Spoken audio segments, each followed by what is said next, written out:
লাঘব করা সম্ভব হবে। জনগণের কথা, জনগণের ইচ্ছা, জনগণের আকাঙ্ক্ষা প্রতিফলিত হবে সরকারের কাজের মাধ্যমে। প্রিয় সহকর্মীবৃন্দ, আমি একটি কথা বলতে চাই আমার বক্তব্যের মধ্যে।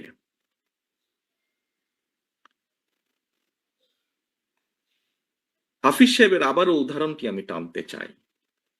ওই যে মোটরসাইকেল বহর, আপনারা বিগত ১৬-১৭ বছর অনেকভাবে নির্যাতিত হয়েছেন।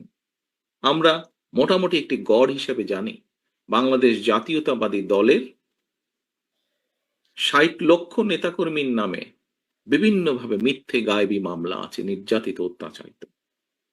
শুধুমাত্র জুলাই আগস্ট মাসে যে আন্দোলন, জনগণের যে আন্দোলন, সেখানে বাংলাদেশ জাতীয়তাবাদী দলেরই প্রায় ৫০০-র মতন নেতাকর্মী শহীদ হয়েছেন।